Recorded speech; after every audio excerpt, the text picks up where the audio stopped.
Wow, man. What an absolute draft that we had yesterday. It was completely like nothing that I had expected whatsoever. What is going on, you guys? It's your boy King Sanders here, and we are back with a draft recap as of, from last night. I got to be honest, I got almost every single pick wrong, and I think that pretty much most of the mock drafts probably did too. There was a lot of surprises in this draft that I was not expecting in any stretch of the imagination. So I'm not going to sit here and ramble on. I'm just going to dive straight into it. Pistons drafted Cade Cunningham. Absolutely no shock there. I think Cade Cunningham is going to be absolutely phenomenal. I don't really foresee a situation. I think the absolute worst, I got to thinking about this. I think the absolute worst that he could be is like a starter on a team, as a role player. I think he could literally be his floor is so high that it's going to be impossible for him to fail. In all honesty, I think the only way he fails is if he gets injured or something. But he's just such an unbelievable basketball talent. Next, Rockets went Jalen Green. No shocker there. I had them taking Jalen Green as well. Jalen Green, one of the best scorers in the draft. I don't really need to say too much. The Rockets, they have a really young core outside of John Wall, of course. So, and I think John Wall has 1 year left on his deal, maybe.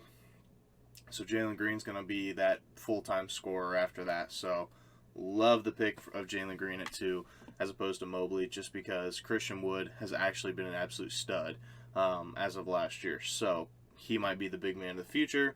Now you have Jalen Green. I think a very, very good job. Cavs went Evan Mobley. I understand it. I do think Suggs would have been a little bit better of a fit, but realistically, maybe they could work out something with Mobley and Jared Allen. That'd be a very defensive, absolutely stud of a freaking 4 and 5. But I don't know. I don't know what they're gonna do over there in Cleveland. Maybe trade Jared Allen. Maybe trade Kevin Love. I don't know. Now, this was the absolute first mind-blowing pick of the draft. I saw a lot of hype around Scottie Barnes. A lot of people were, starting to see Scottie Barnes' full potential, stuff like that. But I just didn't think it would go 4. I thought the first 4 was pretty much set. I thought it was going to be a variation of Cade Cunningham, Jalen Green, Evan Mobley, and Suggs. I really didn't see Scottie Barnes going into the top 4. I'm not saying that Scottie Barnes is bad by any stretch of the imagination, but the Raptors really just needed either a point guard to be able to fill Lowry's position, or they needed a center to be able to fill the only position that they truly need, which is center. So I was very shocked by this pick. I thought they would have went Suggs, and then they wouldn't have had to re-sign Kyle Lowry, and then they could have potentially picked up a center in the offseason, or use Chris Boucher, who was a very solid player last year. So that's what I thought, but hey, I'm not the one drafting. So next, the Magic picked Suggs. Phenomenal pick. If Suggs falls to you at 5, there's absolutely no reason not to take him. Now they have a super young core with Markelle Fultz, Jalen Suggs, Cole Anthony, and R.J. Hampton. So super young point guards and shooting guards. And later on here, we did see them draft Franz Wagner. So they pretty much have that 3 position locked up. They have Jonathan Isaac, who's one of the best defensive players in the league overall. And they have Wendell Carter Jr., who was on the Bulls at one point, but he's definitely a stud. He's definitely a stud. But anyway, very solid pick for the Magic. Love that pick. Now, this was the biggest mind-blowing pick of the entire draft for me. Not necessarily because I think it was a bad pick. I just didn't think that he would go 6. So Thunder did end up drafting Josh Giddey. Don't get me wrong, okay? Josh Giddey's a 6'8" point guard. He can actually shoot the ball. He can actually, he's a really good playmaker, stuff like that. And I definitely could see Josh Giddey and Shai Gilgeous-Alexander playing together. I could see it working out. I get that 100%. I think that was a good pick. The only thing is I wish that I wish that they would have picked him a little bit later. I wish they would have traded down to maybe the Warriors, traded down to the Magic, traded down to the Kings. I wish that they would have traded down, or even the Pelicans, because I don't think, sorry about that, I just don't foresee them going, or anybody taking Josh Giddey, because next you had the Warriors, and the Warriors were pretty much looking for like a win-now player, and I don't think Josh Giddey is that yet. The Magic you had next, maybe they would have taken a shot at Josh Giddey, but they've now have a starting point guard, a starting shooting guard, a backup point guard, and a backup shooting guard. So realistically, with those 4 guards, I don't know if they would take a shot on Josh Giddey either. Next, they had the Kings. The Kings, they have De'Aaron Fox and they have Tyrese Halliburton, who's going to be the point guard and shooting guard of the future. Would they have drafted Josh Giddey? I doubt it. So I just wish they would have traded down. But other than that, I think it was a really good trade, or a really good pick. I just wish they would have traded down. So, next we do have the Warriors drafting Jonathan Kuminga. Phenomenal pick. Like, if Jonathan Kuminga falls to 7, there's absolutely no chance you let him go. And I think that makes the Warriors a win-now team. Obviously, we have to see how Klay Thompson, how he comes back from his injury, how he ends up doing. But you're looking at Steph Curry, Klay Thompson, Jonathan Kuminga, Draymond Green, and James Wiseman. Absolutely fantastic. Love what the Warriors did in this draft, especially since they stole Jonathan Kuminga at 7. Like, he definitely should have been top 5, in my opinion. But anyway, falling to 7, tremendous value. At 8, the Magic drafted Franz Wagner. I have gotten to watch Franz Wagner a lot in college as an Illinois fan. And I love Franz. Well, okay, to be fair, I didn't like Franz Wagner because he was on a rival school, but he is an absolute bucket. He is going to definitely help out that Magic squad, and I think he helps out to kind of like complete the starting rotation, because they really needed a small forward. They were starting Terrence Ross, but I just don't think Terrence Ross is going to be the answer of the future. He is getting up there in age, and I think he has 1 more year left on his deal. So he's going to be gone probably. I don't foresee them re-signing him unless if it's on some sort of a minimum, which I just don't think it will be. So I really like Franz Wagner. Kings drafted Davion Mitchell. I was very shocked by this. I don't know how that's going to work. I don't know if they're going to try to get Davion Mitchell as a backup point guard, maybe play backup 2 behind Tyrese Halliburton. But Davion Mitchell's only 6'3". So if he's only 6'3", what are they going to do? They can't really play him at the 3. They didn't really address their center issue. I don't even know what to say. I'm very shocked about that pick. I think that they should have went in very different directions with this pick. But maybe Davion Mitchell will work out for him. I hope that he does. I just don't know, especially with Harrison Barnes being your starting 3. I just don't think that's the answer. And with no real true center. Rashawn Holmes had a pretty decent season, but he's not really going to be an answer for the future. Next, we do have the Grizzlies selecting Zaire Williams. This pick is interesting. I will definitely be doing a rebuild on this because that is one of the positions that they needed to address for sure, was the small forward position. Because now you're kind of looking at a Ja Morant, Dylan Brooks, Zaire Williams, Jaren Jackson Jr., and Steven Adams. It's just interesting because Zaire Williams is kind of a project player, in my opinion. I just think that he has some holes in his game that he does have to refill, or has to fill. I think one of those spots is probably, he's not necessarily the greatest shooter. I don't know if it shows stats here or not. It probably doesn't. Yeah, no, not really. So it was, I feel like he could work out. He definitely is one of those players that has a lot of question marks, but he has really high potential. I do like Zaire Williams as a player. I just don't know. I hope he works out. I really do. I like the Grizzlies a lot. If you guys have watched any of my rebuilds, I love the Grizzlies, but I just don't know if Zaire Williams was the right pick. Hornets drafting James Bouknight. James Bouknight was a phenomenal talent. I love James Bouknight going to the Hornets alongside LaMelo Ball. and alongside like Gordon Hayward and some of the young wings and and PJ Washington and Miles Bridges. I think that that's going to be absolutely fantastic.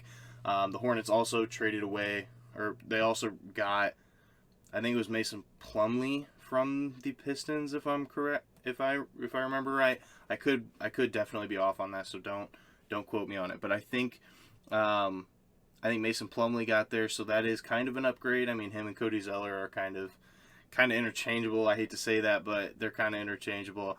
But you know, maybe that change of scenery is kind of what he needed. So next we had Spurs drafting Joshua Primo. This was definitely a shock to me, especially with such good players on the board with Chris Duarte, Moses Moody, Corey Kispert, and then I thought Alperen, he said it in the draft, hold on, Alperen Şengün. I know there's an H in it in his last name. I think it's Şengün. I think that's how you say it. I thought that they were going to go with Şengün here. They were talking very highly of him pretty much for the past week or so, and the Spurs really need a center. Drew Eubanks is solid. Lucas Shamanich, I think that's how you say his name. He's okay, but if you're looking for like a win now center, and that's really truly what they needed, especially. But maybe, who knows? Maybe the Spurs aren't looking to bring back DeMar DeRozan, and he can kind of fill into that position. But it was just a weird pick. I hope it works out for him, but it's just a weird pick. Pacers went with Chris Duarte. Win now move. I love it. That is exactly what the Pacers needed, was some shooting. Obviously, Karis LeVert's a bucket. TJ Warren's a bucket. Malcolm Brogdon had a tremendous year. Sabonis was really good. And Miles Turner is one of the best 3-and-D centers in the league. But once it comes to the bench, they only pretty much have TJ McConnell and, the Holiday brothers. But one of them got traded away. But that's a win now move for the Pacers. I love that.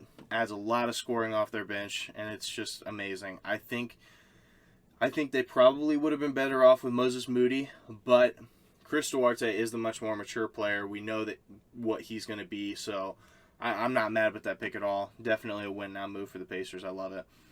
The Warriors getting Moses Moody at 14 was a very, very good value pick. I think Moses Moody probably could have went, arguably, maybe the Kings, maybe the Pelicans, maybe even the Hornets. But I like Hornets taking Book Knight a lot better, but he arguably could have been there. So 14, tremendous value. I love Moses Moody in that position, and it adds a lot of depth to the Warriors, especially, because now they have Wiggins, Kelly Oubre, and Moses Moody all coming off the bench. Just tremendous. And then they have Pascal still too, who showed a lot of promise last year when they were really bad. So I really like what that team's doing. He got traded to the Rockets, so the Rockets end up getting Alperen Şengün, who I think is actually very solid. I saw a lot of, people kind of saying that he has touches of like Jokic in him, just kind of like a do-it-all type center. And I think that he is going to be a good fit with the Rockets, especially with such a young core. And he's a little bit more athletic than a lot of people thought, so he can kind of be a defensive type player as well. So I love the Rockets going with Alperen Şengün. Next we have the Pelicans basically taking Trey Murphy. I love this pick for the Pelicans. It wasn't exactly where I thought it was going to go. I thought for sure maybe they'd go Jalen Johnson, maybe even Keon Johnson, maybe Josh Christopher, maybe even Cam Thomas, because Cam Thomas is an absolute bucket too. I'll get to him in a second, but I'm not mad with the Pelicans taking Trey Murphy. I think Trey Murphy is going to be that shooting guard that the Pelicans truly need.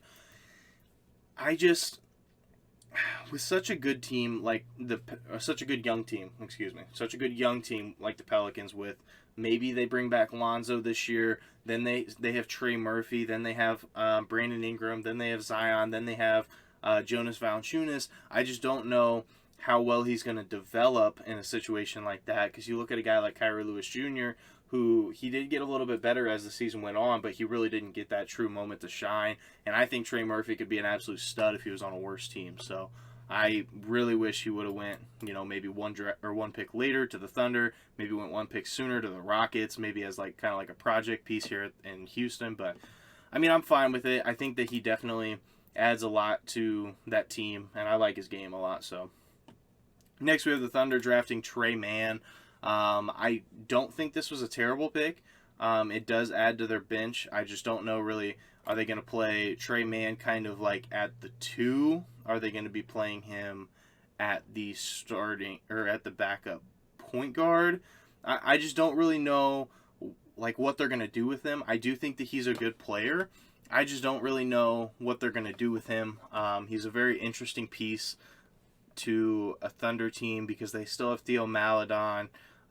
So it's like it's just kind of a mess there. And then they obviously just drafted Josh Giddey. So I just don't know what they're gonna do. The Thunder really needed like a pretty good big man here, and they still had Kai Jones on the board. They still had Isaiah Jackson on the board. They had Usman Garuba on the board. So they had Day'Ron Sharpe, who I do think he should have went a little bit later than what the Thunder would have drafted him. But I don't know. I don't know if I like that pick. But I'm definitely not against it. I think Trey Mann's a stud. I just don't know with that roster. That's all. So the Knicks, or I guess the Hornets technically. The Hornets technically got Kai Jones. Phenomenal pick. The Hornets really just needed a big man. They filled that void with Kai Jones, who's an absolute monster. He's 6'10". He's from Texas, and he put up tremendous numbers, and he can be that shot blocker for a Hornets team that doesn't play a whole lot of defense. So I like that a lot. Next, we have the Hawks drafting Jalen Johnson. Absolute steal. I love the Hawks getting Jalen Johnson. Now, this does mean, in my opinion, the Hawks are definitely going to move on from Cam Reddish. They're going to look to trade him, which does suck. I like Cam Reddish a lot. I think he's a very, very solid player. But wherever he's going to go, he's going to definitely make that team so much better. So the Hawks are definitely going to move on from him, but Jalen Johnson's going to be an absolute stud in that fill-in position. Now, this was huge. This was actually massive. The Clippers actually traded with the Knicks for, I think it was this pick and then like a second rounder, like a future second rounder for this pick, and they got Keon Johnson. Keon Johnson out of Tennessee, absolutely stud guard. And the thing is, he has a lot of potential, but he's also somewhat of a win-now player too. The Clippers, as you guys know, the Clippers, they don't know if Kawhi Leonard's going to come back, but let's just say theoretically he does. The one position that they needed to fill was that point guard position, or technically the backup point guard position because Reggie Jackson played so well. So now you're getting a guy like Keon Johnson coming to the Clippers, and it's an absolutely amazing spot for them. I think that this is going to be one of the most overlooked picks in the draft, but he's going to be an absolute stud, especially on a Clippers team where they literally only need a point guard. Next, we have Isaiah Jackson, who technically went to the Pacers. This one was kind of confusing to me, but I think it was to the Pacers. This is where one of the Holiday brothers did end up getting traded. But they got Isaiah Jackson, which, hear me out for a second, I think is going to be an absolutely great pickup because now it adds even more depth to their bench. Isaiah Jackson, as we know, isn't really too much of a scorer. He's more of a shot blocker, more of a defensive type of center. But now the Pacers have their starting five pretty much set with Brogdon, Karis LeVert, T.J. Warren, Sabonis, and Miles Turner. And then off the bench, you're getting Chris Duarte with tons of scoring, and you're getting Isaiah Jackson as a backup 3-and-D center. And then you have T.J. McConnell, who can kind of be that playmaker. I love what the Pacers are doing. I think that they are in such a good spot. I think it's only going to be a matter of time before we're going to see them as true contenders, truly. Next, we have the Rockets taking Usman Garuba. This is where they had the back-to-back picks. They take Usman Garuba and Josh Christopher. I like this a lot. Obviously, the Rockets technically had 4 first-round picks. They got, Jalen Green. They got Alperen Şengün. And then they got Usman Garuba and Josh Christopher. So the only one that I wasn't really sure about was going to be Josh Christopher. And the reason that I say that is just because now they have just a plethora of guards. But if you're able to, as the Rockets GM, keep this young core together, get rid of John Wall, like maybe let him walk in the offseason or whatever, and keep this young core together, you're looking at like a 9-man rotation with a bunch of young, super talented basketball players. And I love what the Rockets are doing. I know I've said that about a lot of teams, but I love what the Rockets are doing. They got Usman Garuba to be able to fill one of those backup, power forward or center spots. They got Josh Christopher, who's a pretty good sized guard, 6'5", and he definitely can play that shooting guard or potentially small forward spot, but a really good spot. Next, the Knicks actually selected Quentin Grimes, which really surprised me. Not that I think Quentin Grimes is going to be a bad player. I think that he should actually be very solid, but I just don't know how. I don't know what they're going to do in New York. Are they going to keep Derrick Rose and then keep playing R.J. Barrett at the 3, with Quickly kind of playing that shooting guard spot, and then have Quentin Grimes like off the bench? Are they going to let D Rose walk and run Quickly, Grimes, Barrett, Randall, and whoever they decide is going to be their center? I just don't know what they're going to do. I have to, before I can make a decision on this pick, I do need to see what the Knicks are actually like thinking about doing. That's all. Next, we have the Nuggets drafting Nashawn Highland. This is one, I got to be honest, I don't know a whole lot about him. I do think that they filled a good backup point guard position, but I think that they could have used more of a small forward type guy. I think not a small forward, I'm sorry, a shooting guard type guy, and I think Cam Thomas definitely could have been that. I think Cam Thomas is an absolute bucket, but like I said, I'll get to that in a second. But Nashawn Highland is an interesting pick. It'll definitely be a project for sure. Next, we have the Nets drafting Cam Thomas. Oh my God. I like just watching the Brooklyn Nets is going to be so scary next year, in all honesty, especially if everyone stays healthy. I mean, you are looking at Kyrie, one of the best point guards in the league. You're looking at James Harden and Kevin Durant, two of probably top 10 players in the entire league overall. And you were looking at Cam Thomas, who coming out of college had averaged 23 points a game on pretty efficient shooting, can handle the basketball. He can literally do a little bit of everything, and his defense isn't completely terrible. So I think the Nets actually got a steal. I think the Nuggets probably could have taken him. I think the Rockets probably could have taken him. I think a lot of these teams could have definitely used a guy like Cam Thomas. So him falling to 27 is a steal, in my opinion. Next, we have the 76ers drafting Jaden Springer. I think that this is a very solid option, especially because we don't know, are they going to keep Ben Simmons? Are they going to, trade Ben Simmons? They could run a completely different play style where they run Ben Simmons at the 4 and then bring in Jaden Springer and then still have like Seth Curry at the 2. So they have so many different options. And I think that they made a really good move with Jaden Springer. I like Jaden Springer a lot. Definitely tons of potential. Next, we have the Nets getting Day'Ron Sharpe, another phenomenal pick for the Brooklyn Nets. That's what they needed, was a true center, and he's a very defensive-minded, physical type of center.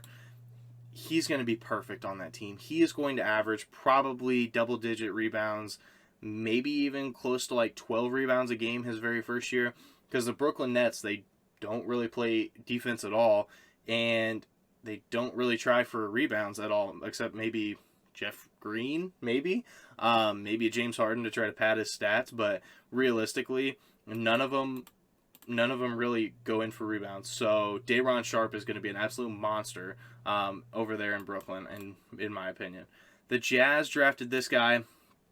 Another guy, I don't know anything about him, so this one is this is my bad on this one.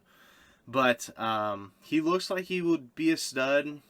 I know the one thing was he wasn't playing very good competition overseas, or wherever he was playing. But I don't know. I don't know. That's just one I gotta watch. The only other, so that's gonna be it. I'm just gonna do the first round, just because there was a lot of players in the second round that I didn't really know. So I am just gonna do mostly just the first round.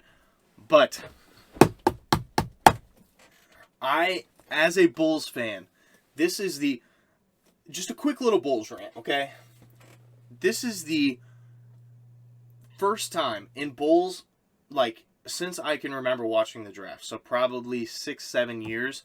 This is the first draft in 6 or 7 years that I don't think that the Bulls made a mistake in any stretch of the imagination with the player that they picked. So, if you go down here, the Bulls at 38 drafted Ayo Dosunmu out of Illinois, out of the University of Illinois. Phenomenal pick, okay? Because you look at the year that they drafted Lauri Markkanen. Lauri Markkanen, he showed promises here and there, but there were still some other players that were just better than him on the board. So it was kind of like a hit or miss. But he hasn't really panned out yet. Maybe officially, maybe in the future he will. But Kobe White, he was kind of a shaky pick too. I was definitely more comfortable with that one than Lauri Markkanen. You look at Wendell Carter Jr., who I really liked Wendell, but I know a lot of people didn't. And then as of last year, you look at Patrick Williams. Patrick Williams had a lot of question marks, at least to me, but he's panned out to a really great player. I like him a lot. But this pick right here, so you're drafting Ayo Dosunmu. Ayo Dosunmu, it says he's only 6'4", but I've watched almost every single Illinois game since he's went into college, due to me being an Illinois fan. And I think he's at least 6'5", maybe even 6'6". He's a very long 6'4" if he's only 6'4". But so they drafted a position that they needed because we don't know what they're gonna do. We don't know if they're gonna trade Kobe White. We don't know if they're gonna trade Lauri Markkanen. And then I don't think they'll bring back Satoransky this year. Maybe they will, but I really hope that they don't. So now they picked up a point guard, a position that they truly needed. First of all, he can play make. He doesn't have the best shooting yet, but he through college, he started off his freshman year. He could not shoot the basketball to save his life, and then he just got better and better. And he was a super clutch player in his junior year of college. I loved Ayo Dosunmu he was definitely one of my favorite players to come out of Illinois. And not only that, but he was born in Chicago,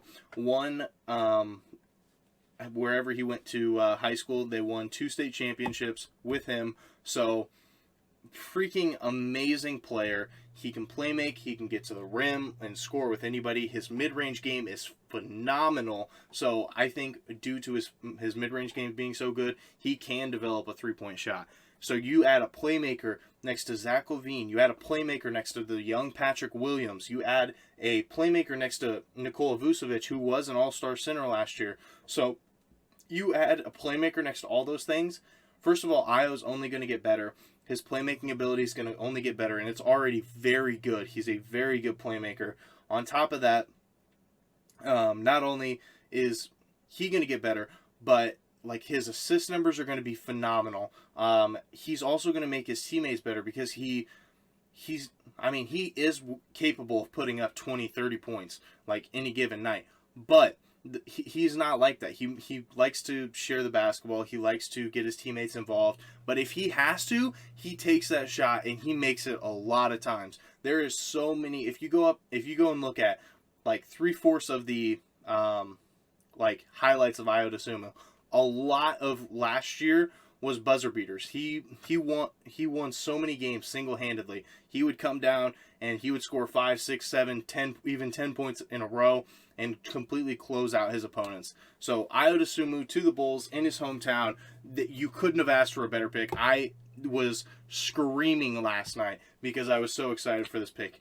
Io, you genuinely could have made a case for him to go in the late first round.